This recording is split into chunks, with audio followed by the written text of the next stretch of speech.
Welcome to the Close the Chapter podcast. I am Kristen Boyce, a licensed marriage and family therapist with a private practice, Pathways to Healing Counseling. Through conversations, education, strategies, and shared stories, we will be closing the chapter on all the thoughts, feelings, people, and circumstances that don't serve you anymore and open the door to possibilities and the real you. You won't want to miss an episode, so be sure to subscribe. Welcome to this week's Close the Chapter podcast. This episode is really kind of a part two to the first episode I did several episodes ago. We're going to link it in the bottom of the show notes. It was Understanding Borderline Personality Disorder, otherwise known as BPD. And I suggest you listening to that episode first if you haven't already. They're a companion. He does repeat a little bit of the information, but that's simply to bring you up to speed in case you did not listen to that first episode. If you want to dive into this one, that's fine too. It really is focused on adult children of borderline parents.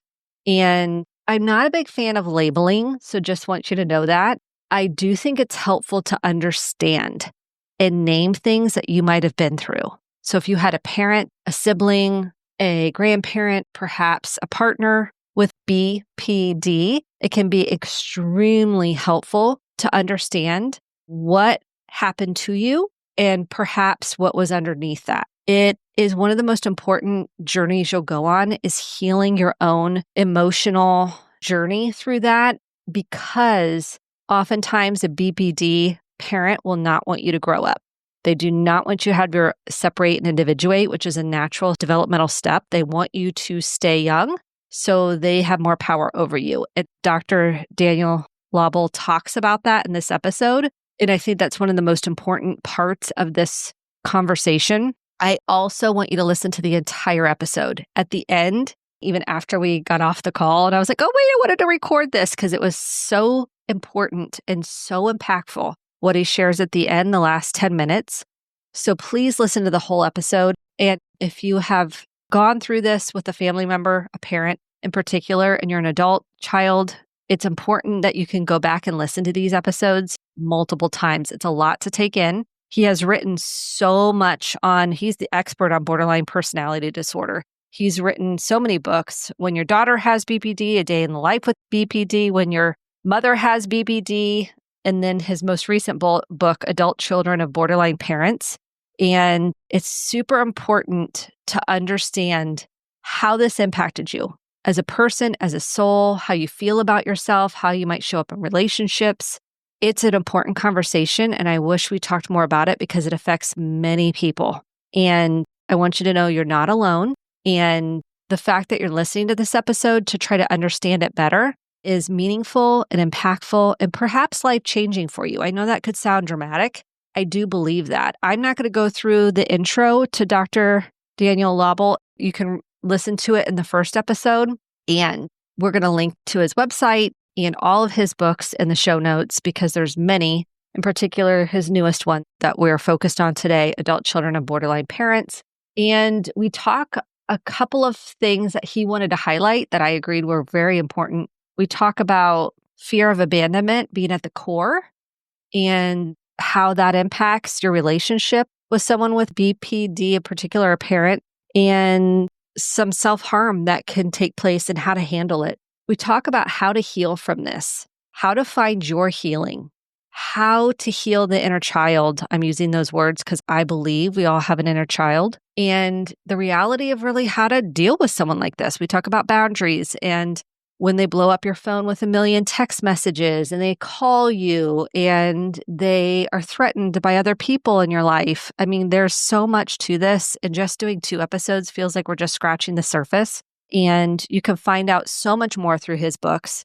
If you find this helpful, please share it so we can start a conversation, so we can help each other in a community.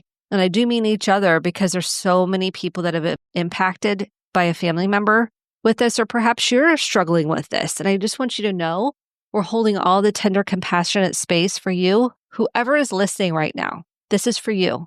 You matter. You're important. You're loved. You're enough. Even though the shame wants to tell you a different story, I just want you to know the truth.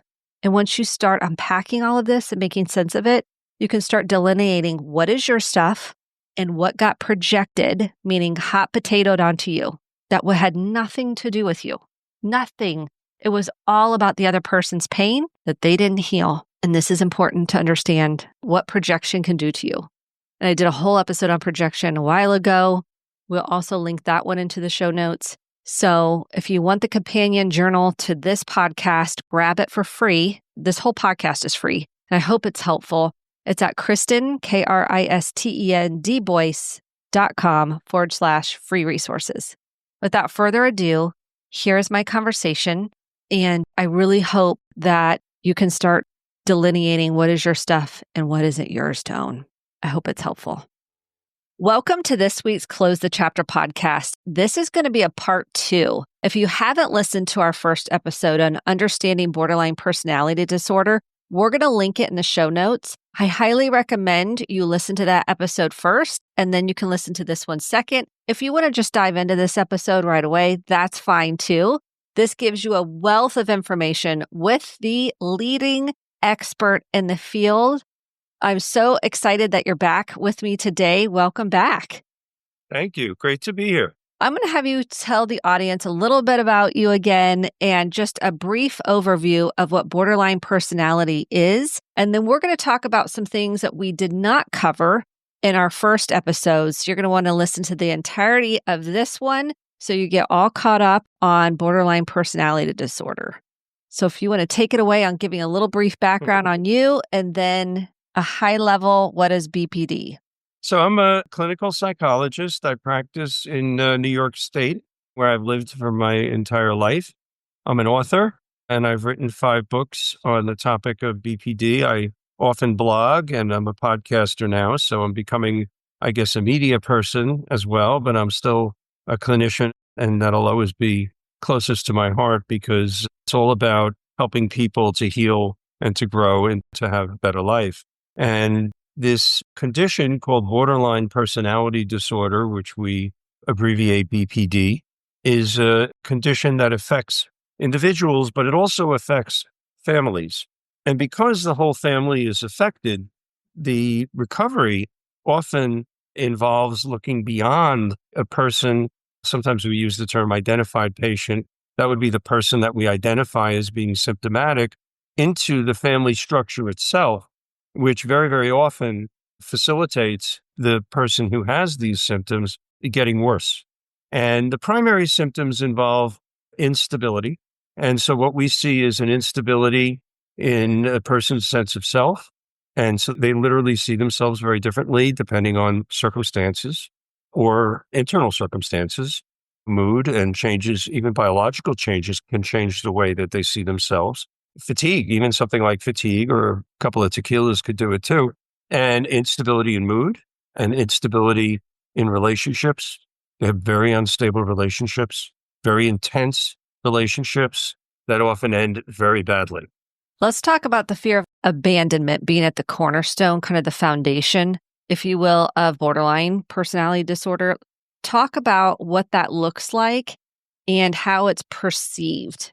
So the way it looks like from the outside, the way other people see a person's fear of abandonment is that there is a persistent resistance to separation of any kind. And so if you are close to someone who suffers significant symptoms of BPD, they will get angry with you when you go on vacation. They will get angry with you if you don't return their calls or the emails or texts very, very quickly. They will get angry with you if you don't spontaneously reach out to them on a regular basis. Interestingly enough, they don't define the regular basis for you, but they do define it for themselves. And that creates something I've written about. I call it the brutal clock. So, for example, if someone with symptoms of borderline personality disorder calls you and they expect a response, they don't say, I expect you to respond within 2 days. They say, call back as soon as possible. But in their mind, they set a little clock. 2 days, it's usually not 2 days. It's usually more like 2 hours. If you call within the 2-hour period, they will be delighted. If you call 2 hours and 1 minute late, you will get lashed out at. And this type of behavior is perceived by others as being very demanding, dependent, and in some cases codependent, in most cases codependent, and it's burdensome. Internally, it's an expression of the instability of the self. The reason that healthy people seldom feel abandoned is because they have themselves. They have a complete self, and they are emotionally autonomous. They're independent. They're able to take care of themselves. If your sense of self is unstable, there are parts of the self that are not accessible at certain times, resulting in an internal feeling of emptiness. The feeling of emptiness can be quite profound, and it can lead to clinging behaviors with others, sometimes sexual promiscuity. If there are resources, it could be spending money on other people. Sometimes these feelings of emptiness get displaced onto substances, could be psychoactive substances, alcohol, or drugs, could be food, overeating of food. A lot of people with symptoms of BPD have eating disorders of various kinds, dealing with emptiness. Both the purging and the bulimic behaviors can be related to that. And these feelings of emptiness make depression much, much more likely, because certain types of depression, what used to be called analytic depression, is actually focused on feelings of emptiness. How about shopping? Could shopping be another, like buying? Absolutely. Okay. And how about blowing your phone up with text messages, phone calls, lengthy text messages, just hitting you up over and over and over? This seems to be a pattern for many people I've worked with. It's just an intensity. If you don't respond to them, they're going to keep blowing your phone up. That's right. Or we sometimes call it text bombing. They can send literally hundreds of texts within an hour. And if for people who experience this type of emptiness and are heading in the direction of analytic depression, it's very painful for them. They feel like they're getting sucked into a vortex inside of themselves, and they're clinging. They're clinging to some sort of response from you in order to stabilize themselves to some extent. Unfortunately, and this is a very important part of their treatment, is to help them to understand that their methods of trying to get other people to help them actually push other people away and has the opposite of the desired effect. It's one of the great paradoxes of the disorder, and it's a milestone when people who suffer these symptoms get it, that if you want people to be available to you, and I know this sounds very simple, just be nice to them.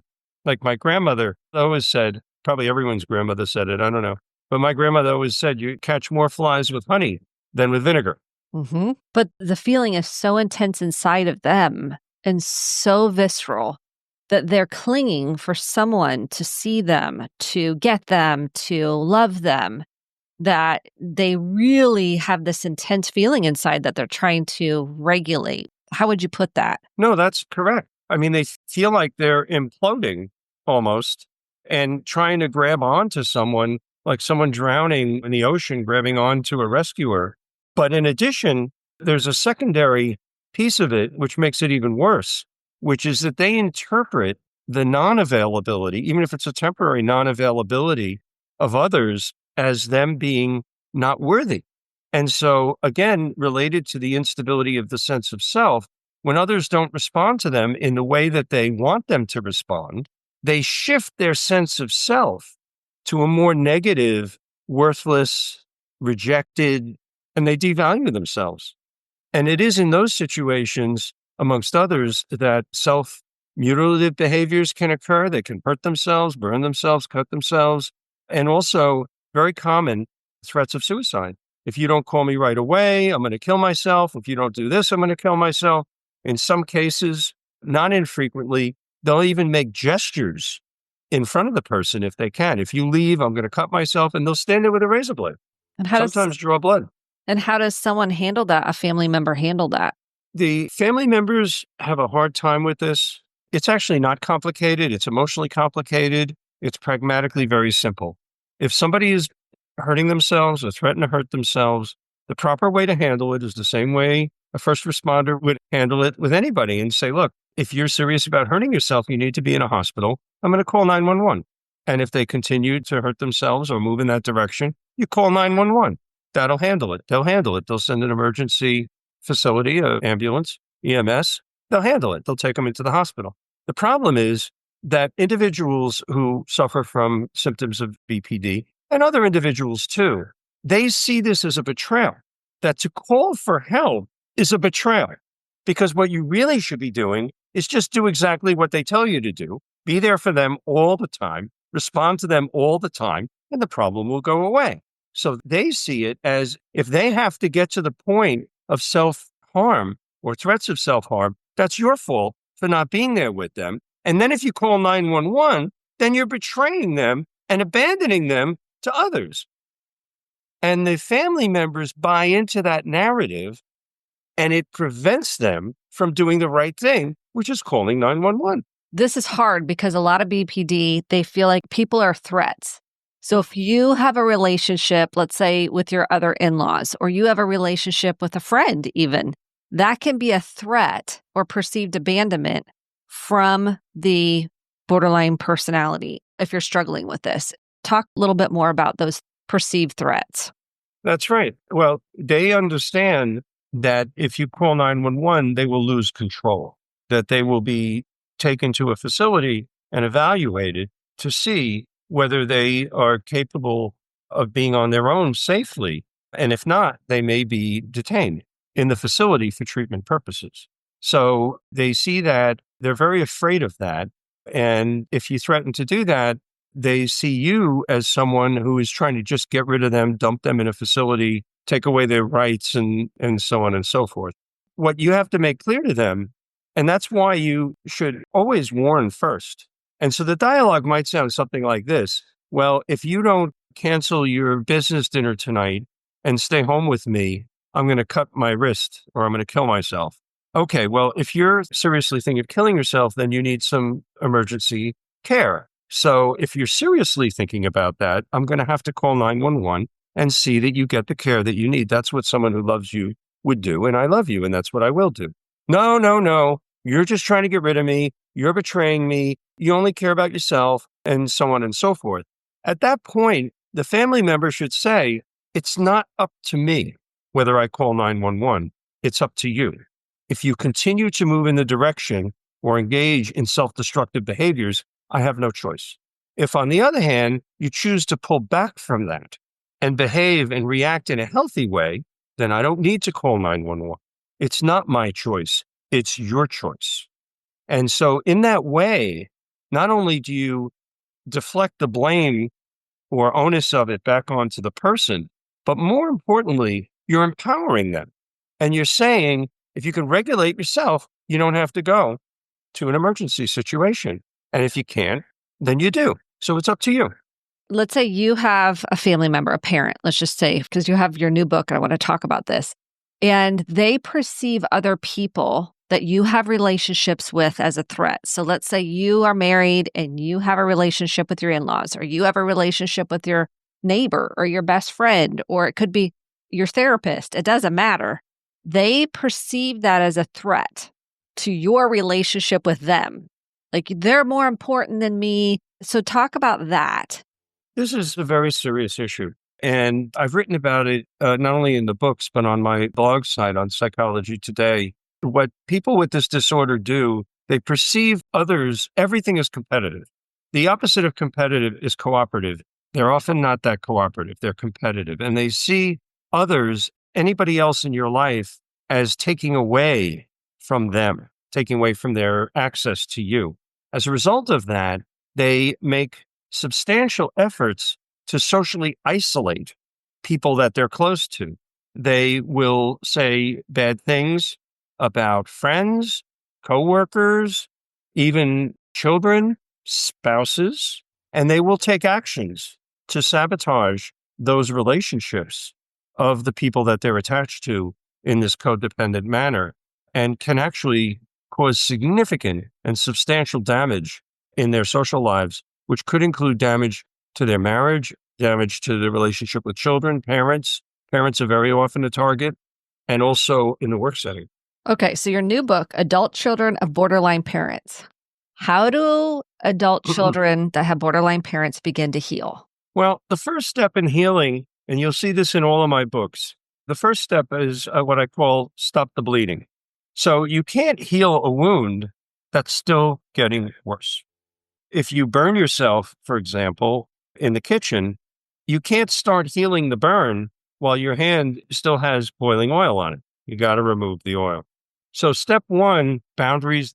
You have to erect boundaries that will prevent the person with symptoms of BPD in your life from hurting you and from disturbing your relationships and from disturbing your well-being. You have to maintain and enforce those boundaries whenever and wherever necessary. Once you do that, once you stop the bleeding, then you can begin the healing. In order to do that, and the new book is about people who have been parented, who have been raised by one or both parents with significant symptoms of BPD. And these people who have been raised this way experience a unique type of trauma, the trauma of a parent betrayal, the trauma of a parent gaslighting them, the trauma of a parent lying to them, the trauma of a parent inhibiting their growth and sabotaging them, the trauma of a parent that at best is intermittently available for support or maybe not available at all. And because of the gaslighting and the lying, many of these people as adults, although they have trauma symptoms, they don't recognize their symptoms as being trauma symptoms. They don't recognize themselves as being trauma survivors or victims. And because of that, they can't even begin the healing process, which requires a reprocessing, an emotional reprocessing of things that are in their memory that are very highly distorted because of the lying and the gaslighting that occurs on a regular basis. There's a lot of self-doubt. You're like, well, maybe I was selfish. Well, maybe I was bad son, daughter, whatever person. Maybe it was me. It's like a mind game that I know plays out for so many people. And you think maybe it was me. Maybe they weren't that bad. Maybe they weren't, I hate to say that, and oftentimes the borderline parent has their own trauma, would you say? Or not always? They certainly have perceived trauma. They see themselves as having been traumatized. In some cases, they have been. In some cases, they may be interpreting things that happened to them as being traumatic that might not necessarily be traumatic to others.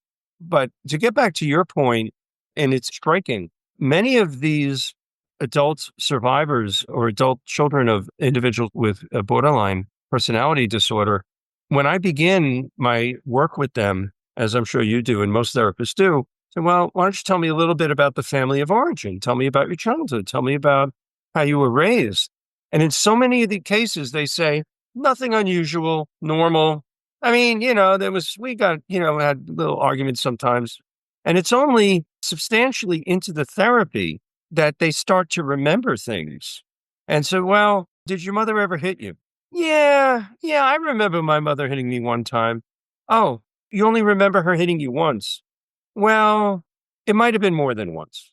Well, do you remember your mother hitting you in this example where the mother might have symptoms of BPD? Do you remember your mother hitting you with objects? I hadn't thought about that. But actually, yeah, she did. Can you remember some of the objects? Well, it started with pillows, but then she would throw things at me. I see. So in 10 minutes now, we've gone from a normal childhood where your mother hit you once to a pattern of abusive behavior on the part of your parent. And you didn't remember any of that. No, I didn't remember it until now. And what ends up happening as part of the treatment, if they're in treatment, then they start to get flooded with memories and they remember all kinds of things that were packed away. And they were packed away because they were actively encouraged to be packed away at the time. And this phrase, which is chilling, but I'm going to share it with you and our listeners. If the child is in pain because the child has been hit, the parent often will say, oh, you think that hurts? You keep that up and I'll show you what hurt is. So the child is not permitted to be hurt. And the lack of permitting is couched as a threat that if you portray yourself as being hurt, if you portray me as being abusive or aggressive towards you, I'll hurt you more. And they do. And so all of this stuff gets packed up. And the kids who grow up this way, they shut their mouths. They shut their mouths for years, years and years and years. And through the process of dissociation, which is a very common process that occurs in trauma, it becomes unreal to them, even though it was the truth. They could say, well, my mom was so nice or my dad was so nice to everybody else, and they thought they were wonderful. They thought my parent was amazing. And then at home, they were totally a different person. And so it messes with their mind. In the community, they were very well liked, or in church or in wherever my friends thought they were nice. And so do you find that a lot with clients? Absolutely. And to make it more complicated, most parents who suffer from symptoms of BPD, when things go their way, they are nice. They're wonderful. They're like, that's right. Wonderful. And you feel very connected and close to them. That's right. And so the child growing up, seeking for agency, looking for some kind of control, says, well, gee, the parent is sometimes kind and sometimes loving, and I want that and I need that.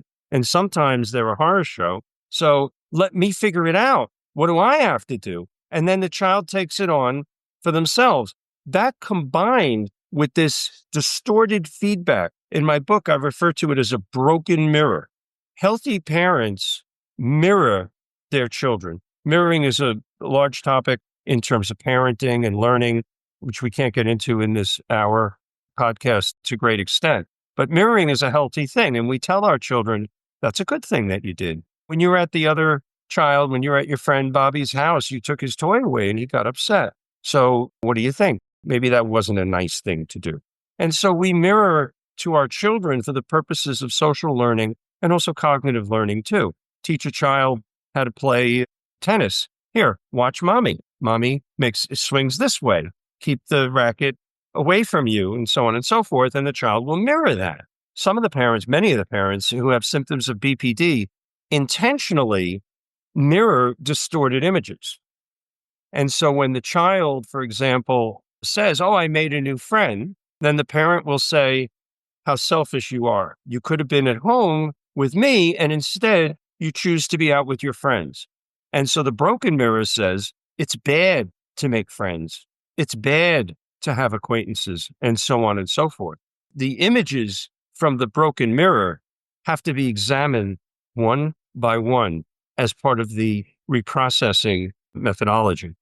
So if someone says, well, my mom didn't hit me or my dad didn't hit me, but they verbally would get intense, yell, scream, maybe they would throw things, but they didn't hit. Because I can see someone getting into that, well, I wasn't hit, so then I didn't have a borderline parent. Does that have to be part of the equation, or can that other variable, yelling, screaming, anger, intense rage, be a part of it without hitting? It has to be. And we recognize emotional abuse as salient, as potent as physical abuse, in some cases much, much worse. And one of the manifestations that's particularly destructive is that if a parent who has the symptoms of BPD is estranged or divorced from the other parent, they will often alienate the child from the other parent. This is parental alienation, which in New York state law and in most of the states is considered a crime. Yeah, I see that a lot. You can lose custody. Yes, there's a lot of parental alienation. And so these children are ripped away from half of their family by the parent making up stories about the other parent, about the other parent's family, discouraging, interfering, undermining contact, in some cases preventing contact by hanging up phones or not allowing emails through. And then again, the broken mirror and lying about it, telling the child that the other parent doesn't care or doesn't love them, when in fact they're blocking the other parent who may be working very, very hard, or grandparent working very, very hard to try to have contact with the child. All of this needs to be revisited and reprocessed as part of the healing process. There's still a third process in recovery, which may in some ways be the most important, but you have to go through the healing or a substantial part of the healing And the third part is the growth.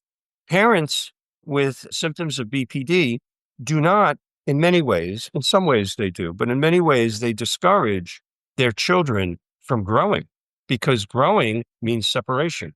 They don't want their children to go away from them. They don't want their children to think independently. They don't want their children to become successful so that they would have the tools and the resources to be able to take care of themselves. They want their children close and dependent or codependent, as the case may be. And so once there's a substantial amount of healing and the broken mirror is thrown in the closet and you can see into the real mirror, then resuming the growth process is absolutely critical and extremely rewarding. Yes, because a lot of times they're developmentally stuck because the parent was too threatened by that, like you said, that separation, that independence and having their own thoughts and feelings and ideas that felt very threatening to that parent. I'm wondering too, in terms of recovery, when you say boundaries, because this is what I find with clients. So like, I did that and it went so poorly. It went terrible. It went so bad. What do you say to those folks that are like, I'm trying and it's not working or it goes terrible? Because typically borderline personality disorder, they do not like boundaries. That feels very threatening to them. They hate boundaries. How do you help someone heal in that manner of the adult child being able to set a boundary consistently with a BPD parent? It's extremely important when setting a boundary with anyone, but particularly with people who have symptoms of BPD. And it's particularly important with this group because setting boundaries with anyone, healthy people accept boundaries. They don't resist them. So if you're probably not a smoker, but if you came to my house and you said, hey, do you mind if I smoke? And I say, look, we have a smoke-free house. We appreciate if you don't light up in the house.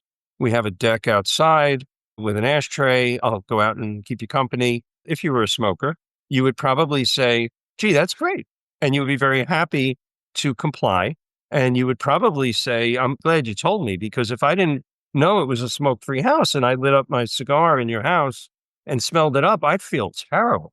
Unhealthy people, such as people with personality disorders, they don't accept boundaries gracefully. In fact, they resent them. They see them as a form of rejection. If you cared about me enough, you would allow me to smoke. If you need to get it clean, you get it clean later. Okay, if I can't smoke, I'm not coming. You'll never see me again, and yada, yada, yada.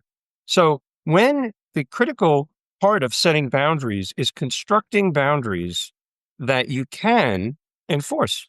And when the boundaries don't work, a lot of times it's because they've set boundaries that they can't enforce. And so in the smoking example, which these days I guess is less common, but in the smoking example, you would say to the parent, look, we don't have any smoking in the house. If on one or two occasions they disregarded that despite your reminding them of it, then you would no longer visit with them at the house. And so they would say, oh, I want to see the grandkids, blah, blah, blah. Okay, well, let's meet in the park. Okay, let's meet in a restaurant. Well, why can't I come over to the house? Well, because you have a problem with the smoking in the house. So I'm choosing places where you'd be able to smoke or where I don't have to enforce it, essentially. And you would create other situations like that. On a more fundamental basis, the fundamental boundary is you may not mistreat me. And I have crafted a tool. It's in all my books. I call it form before content. And what that means is that if I don't like the way you're speaking to me, the form, content is what you're talking about. The form is the way you're talking to me.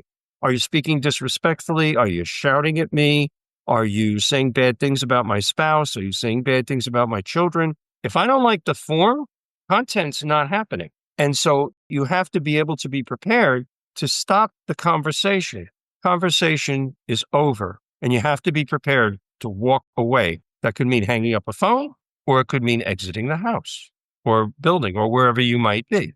So, for example, and I've written many examples of this, the individual, in this case, we're talking about a parent, says something like, get your lazy butt up off the couch and get me a glass of water. The adult child should say, excuse me? I said, get your lazy ass off the couch and get me some water. The child should say then, I'm sorry, I don't respond to people that speak to me that way. I'm going to go in the other room now, or if they're in a public place, I'm going to go home now. think about this conversation. And when you're ready to speak to me in a kind way, which is the way that I speak to you, civil, if not respectful, that's the way I speak to you. When you're willing to do that, then we can have a conversation. Until then, I have no ear for it. I don't hear a word you're saying. So that could be a long time potentially before you have a conversation again. It could be forever if they dig in. The healthy person has to take responsibility for discontinuing unhealthy discourse. In Here's that way, you protect yourself and you protect your family. here's the new form I feel like that's emerged over time, as you know. I mean, they just text and text and text and text. And we have to work on, how are you feeling in your body? Do we need a block? And that's a hard thing for them the adult child to block, because they're like, what if my parent dies? What if something bad happens? It's like this tether and it's real hard to set that boundary if they keep escalating and escalating. They're just blowing up their phone. So how do you help someone with that scenario? Because I see it often. So do I. And blocking is actually not that effective because in most of these text platforms, when you block, it will prevent the text from coming in, but it doesn't let the person know that they're being blocked. It enrages them more, it frustrates them more, and accelerates more and more texting. You won't get it because you've blocked them. They don't know they're being blocked, so they won't stop. So in the short term, it could reduce your annoyance. I don't suggest that. In fact, as a way of living life, I don't think rejecting information is ever a good thing. I think any information that we can get is always helpful. Stuff we like, stuff we don't like, stuff that's helpful and not helpful. And then we can decide which information we're going to utilize and how we're going to react to it and whether or not it's valid or reliable. So I suggest that you don't block the person. Let them text and text. You can look at it, but don't respond. I call it selective responding. Only respond to texts that are at least civil, if not respectful. Any other text, just don't respond at all. Well, let's say it gets in the person's head and their psyche and they have a real hard time. Like, I'm going to pop champagne open when you die. Things like this. I mean, that are really detrimental to the person's mental well-being. And they just keep at it. They're trying to get a reaction. It's like, I'm going to escalate this. I'm going to hurt you so much. I'm going to hurt you like I'm hurting. And it really affects the person's well-being. So what do you suggest in those scenarios where they escalate? There are things that you can do. That kind of texting is actually, I believe, in most states, a form of harassment. And there are actions you can take, like a order of protection, to stop them from doing that. That's probably one of the last things I would do. It's inflammatory. It involves third parties. It's cumbersome and it can be expensive because you may need an attorney to effectuate that. But to be a healthy person, there's another kind of boundary, which I refer to. I don't know that I coined this term, but I can't reference it, which I refer to not as an interpersonal boundary, but an intrapsychic boundary. And the intrapsychic boundary, as part of healing and growth, should be developed so that what other people say doesn't get through to your sense of self. A healthy person, and I always look at politicians, I'm not going to mention any in particular, but politicians, pretty much everything they say, 50% of the people like it and 50% don't, pretty much. And so throughout the course of a politician's career, 50% of their constituent, they say bad things. They send letters, they say horrible things on TV, they carry banners saying terrible things, you're this, you're that. And they have developed, if they're going to be able to sustain, some of them don't, some of them drop out of politics, but those who sustain in politics, they have developed an intrapsychic boundary that allows them to say, look, this is what you're saying. It doesn't affect me. This is just what you're saying. It doesn't affect the way I see myself. Actually, I see you as misbehaving in this kind of unsophisticated, maybe worse, abusive kind of behavior. Why should that affect me? You're the one who's acting badly. I think that's an extremely important piece of mental health, to develop healthy intrapsychic boundaries that allow you to sample what other people are saying and feeling for the purposes of empathy, but to not absorb what are essentially projections. I know I'm going off another direction. You could stop me. No, this is real. I mean, this is real. It's important. These people are projecting. They're trying to make you feel like a Yes. bad person by saying bad things about you. Yes. That is projection. And the unhealthy way to deal with projection is to absorb it. So if you think I'm bad, I must be bad. Having a healthy intrapsychic boundary allows you to say, you think I'm bad. I'll evaluate myself. Thank you very much. I actually don't think I'm bad. So I guess you won't be at the next Christmas party. That's okay.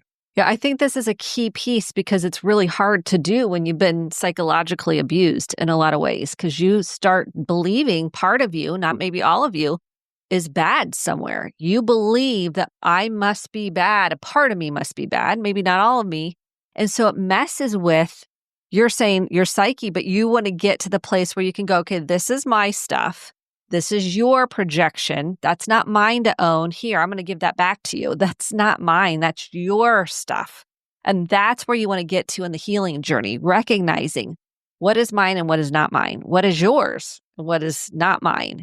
The differentiation between the two, that's part of the healing journey.